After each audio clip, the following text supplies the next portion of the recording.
안녕하세요. 메이커와 대학생 여러분. 드디어 기다리고 기다리던 라즈베리 파이오가 우리 곁으로 돌아왔습니다.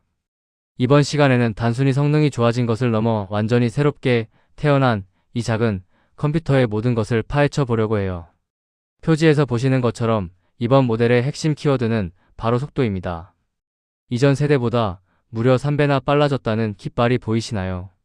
사실 라즈베리 파이는 교육용으로 시작했지만 이제는 고성능 연산이 필요한 인공지능이나 로봇 제어 분야에서도 필수적인 도구가 되었죠. 하지만 성능이 올라간 만큼 우리가 주의해야 할 업그레이드 포인트와 세세한 주의사항들도 정말 많아졌습니다. 단순히 보드만 바꾼다고 끝나는 게 아니거든요. 그래서 준비했습니다.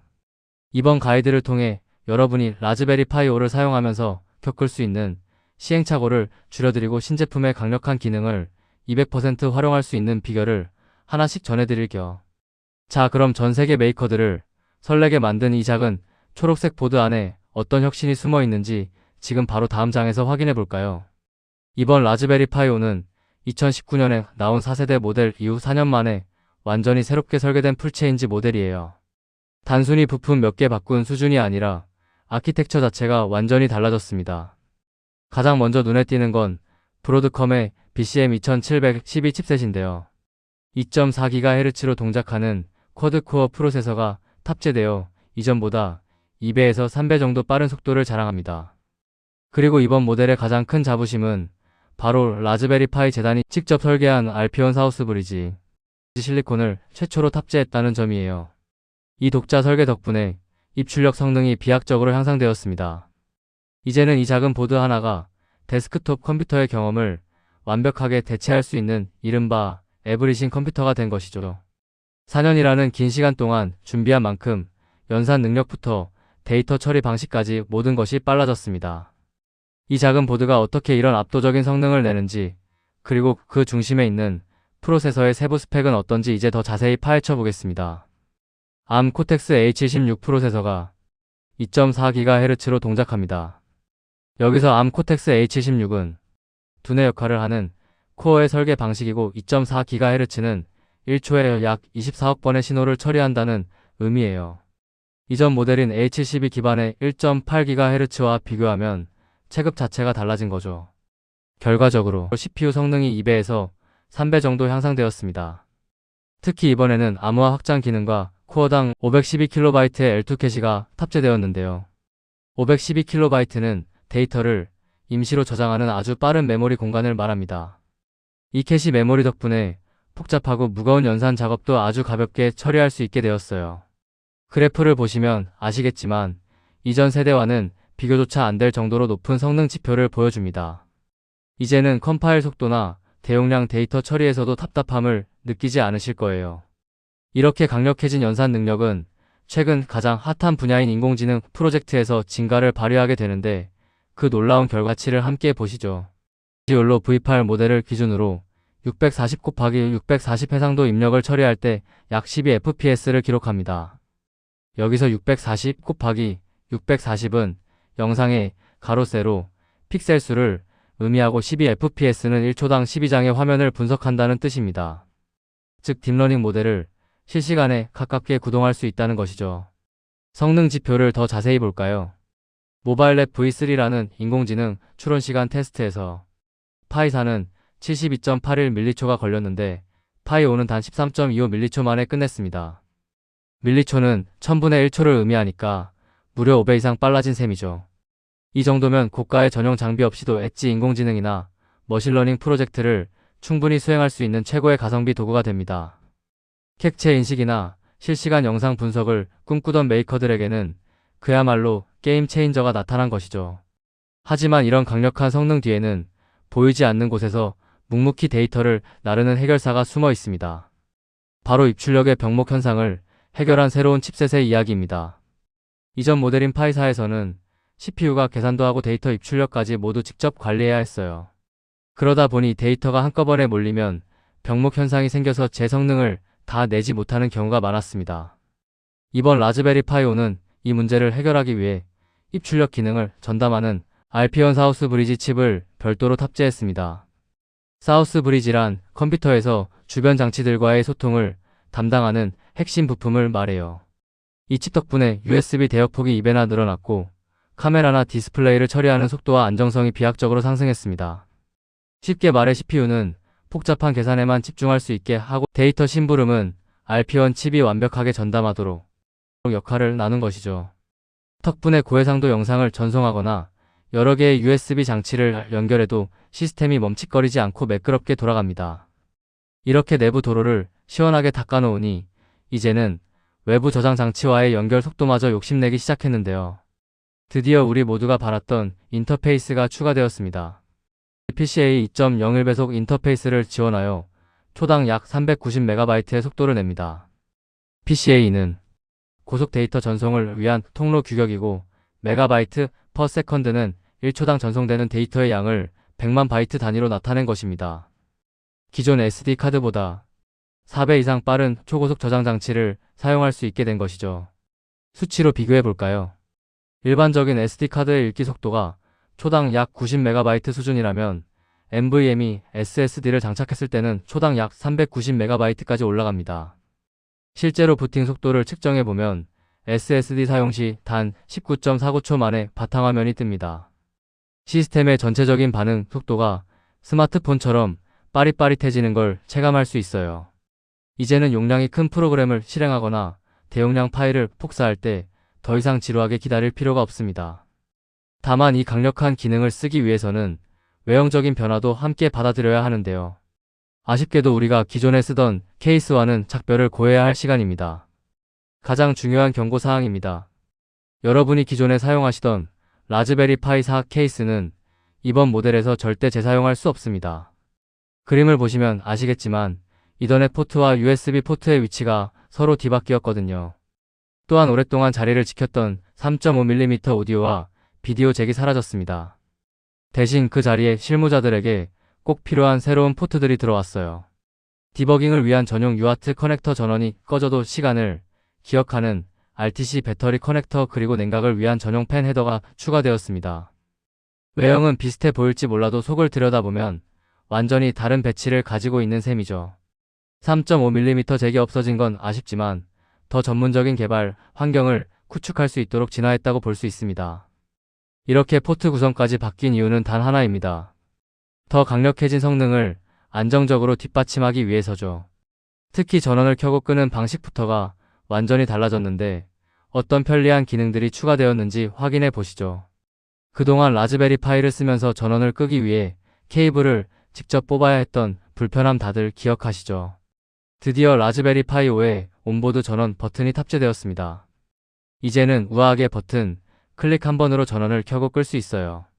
그리고 또 하나 반가운 소식은 RTC 즉 실시간 시계 기능입니다. 별도의 배터리만 연결하면 전원을 완전히 차단했다가 다시 켜도 현재 시간을 정확히 기억합니다. 인터넷이 안 되는 환경에서 프로젝트를 할 때 정말 유용한 기능이죠. 마지막으로 냉각 팬을 위한 4핀 PWM 커넥터가 독립적으로 생겼습니다. PWM은 신호의 폭을 조절하는 방식인데 이를 통해 CPU의 온도에 맞춰 팬의 속도를 자동으로 조절할 수 있습니다. 조용할 때는 멈춰 있다가 뜨거워지면 강력하게 도는 스마트한 냉각이 가능해진 거죠. 사실 이런 기능들이 추가된 건 단순히 편리함을 위해서가 아닙니다. 파이5의 엄청난 열기를 다스리기 위한 필수적인 선택이기도 했는데요. 왜 발열 관리가 선택이 아닌 필수인지 다음 장에서 자세히 설명해 드릴게요. 별도의 냉각 장치 없이 사용하면 유유 상태에서도 약 65도에 도달하며 부하가 걸리면 금방 85도에 진입합니다. 여기서 유유 상태는 아무 작업도 하지 않는 대기 상태를 말하고 85도는 시스템이 스스로 성능을 낮추는 스로틀링이 시작되는 위험 온도입니다. 즉 쿨링팬 없이는 라즈베리 파이 5의 제 성능을 절반도 쓸 수 없다는 뜻입니다. 실제 테스트 결과에 따르면 쿨링팬을 사용할 경우 풀 로드 상태에서도 약 60도 수준의 안정적인 온도를 유지할 수 있었습니다. 그래서 저희는 액티브 쿨러나 팬이 내장된 공식 케이스 사용을 강력하게 권장합니다. 열을 식히지 못하면 비싼 돈을 주고 산 2.4GHz의 속도가 순식간에 예전 모델 수준으로 떨어지게 되거든요. 성능이 좋아진 만큼 그에 따르는 뜨거운 대가도 확실히 관리해 주어야 합니다. 그리고 열기만큼이나 중요한 것이 바로 밥줄 즉 전원 공급인데요. 이번에는 전력 요구사항도 만만치 않게 까다로워졌습니다. 5V 전압에 5A 전류를 곱하여 총 27W의 전력이 필요합니다. 볼트는 밀어주는 힘인 전압이고 암페어는 흐르는 양인 전류입니다. 와트는 이 둘을 곱한 전체 에너지의 크기를 의미하죠. 원활한 작동을 위해서는 반드시 27W급의 USB-C 타입 전원 어댑터가 필요합니다. 물론 기존에 쓰던 15W 어댑터로도 푸팅은 가능합니다. 하지만 그렇게 되면 USB 포트로 나가는 전류가 600mA로 제한됩니다.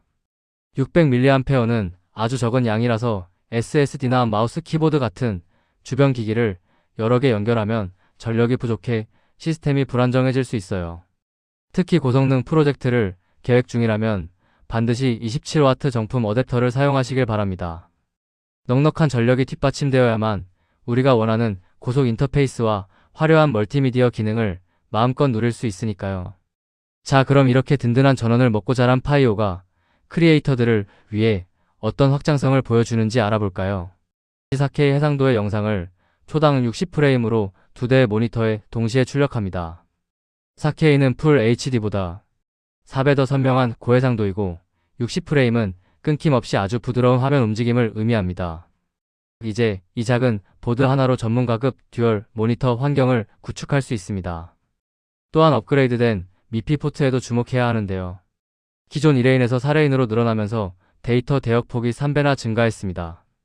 여기서 레인이란 데이터가 지나가는 차선이라고 생각하시면 돼요. 차선이 넓어지니 더 고화질의 카메라 데이터를 빠르게 주고받을 수 있겠죠. 특히 2개의 미피 포트에 카메라 2대를 연결하거나 디스플레이 2대를 연결하는 등 여러분의 프로젝트 성격에 맞춰 자유롭게 조합할 수 있습니다. 다만 한 가지 주의할 점은 포트 규격이 바뀌어서 카메라나 디스플레이를 연결할 때 전용 어댑터 케이블이 꼭 필요하다는 사실 잊지 마세요.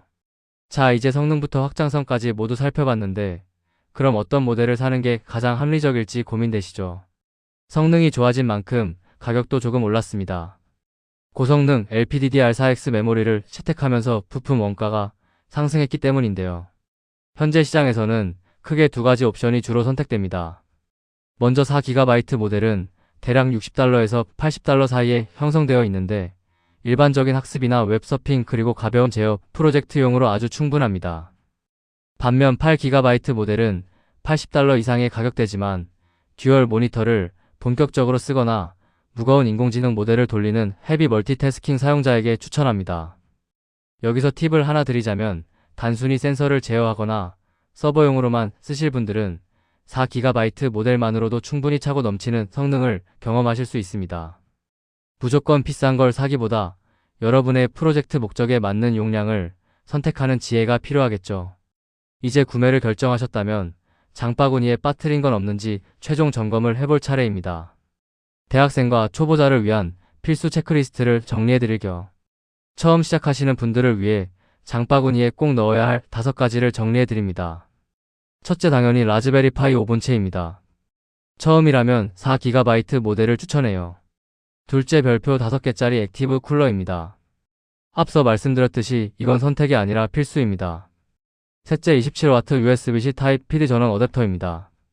집에 있는 일반 휴대폰 충전기는 힘이 부족할 수 있으니 주의하세요. 넷째, 모니터 연결을 위한 마이크로 HDMI 케이블입니다. 일반 HDMI와는 단자 크기가 다르니 꼭 확인하시고요. 마지막으로 운영체제를 설치할 마이크로 SD카드입니다. 만약 최고의 속도를 맛보고 싶다면 NVMe SSD와 전용 햇을 추가로 고려해보세요. 이 정도만 갖추면 여러분도 이제 라즈베리 파이 5의 강력한 성능을 온전히 누릴 준비가 끝난 겁니다. 이제 마지막으로 이번 세대의 장단점을 요약하며 결론을 내려보겠습니다.